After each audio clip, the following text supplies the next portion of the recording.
தென் தமிழ்நாட்டில் மிகவும் பிரசித்தி பெற்ற குலசேகரன்பட்டினம் முத்தாரம்மன் கோவில் அர்ச்சகர் வீட்டில் பூட்டை உடைத்து 107 சவர நகை கொள்ளையடிக்கப்பட்ட சம்பவம் பெரும் பரபரப்பை ஏற்படுத்திய நிலையில் கொள்ளையர்கள் 7 பேர் கைது செய்யப்பட்டுள்ளனர். திருச்செந்தூர் அருகே உள்ள குலசேகரப்பட்டினம் கீழமலையன் தெருவைச் சேர்ந்தவர் ஞானமுத்து. இவர் குலசேகரப்பட்டினம் முத்தாரம்மன் கோவிலில் அர்ச்சகராக பணியாற்றி வந்தார். கடந்த மாதம் மாரடைப்பு காரணமாக உயிரிழந்தார். இவரது மனைவி பிரியா. இந்த தம்பதிக்கு ஒரு மகன் ஒரு மகள் உள்ளனர். மகன் கும்பகோணத்தில் உள்ள பாடசாலையில் பயின்று வருகிறார். மகள் கோவையில் உள்ள தனியார் கல்லூரியில் தங்கி படித்து வருகிறார். பிரியா தனது கணவர் ஞானமுத்து இறந்த 10 நாட்களுக்கு பிறகு காரியங்களை முடித்துவிட்டு திருநெல்வேலியில் உள்ள தாயார் வீட்டிற்கு சென்றுள்ளார். கடந்த வாரம் வீட்டிற்கு வந்து பார்த்தபோது அவருக்கு அதிர்ச்சி காத்திருந்தது. வீட்டின் பின்பக்க கதவு உடைக்கப்பட்டிருந்தது.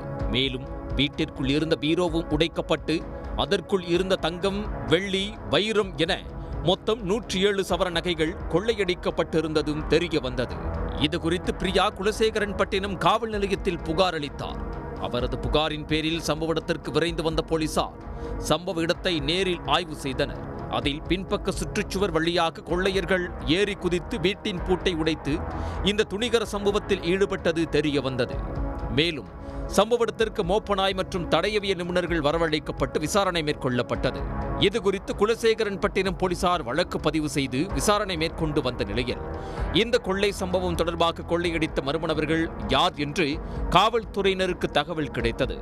அதே பகுதியைச் சேர்ந்த சின்னதுரை என்பவரது தலைமையில் இவரது நண்பர்கள் சுந்தர், இசக்கிமுத்து, பட்டுத்துறை, அவருடைய தம்பி சின்னமருது, மணப்பாடு மரியசேசன், தூத்துக்குடி மாரிமுத்து ஆகிய 7 பேர் கூட்டாக சேர்ந்து இந்த கொள்ளை சம்பவத்தில் ஈடுபட்டது தெரிய வந்தது.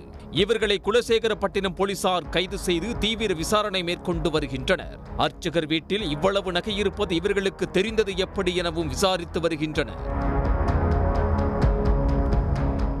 உடனுக்குடன் செய்திகளை தெரிந்து கொள்ள சன் நியூஸ் பெல் ஐகானை கிளிக் பண்ணுங்க.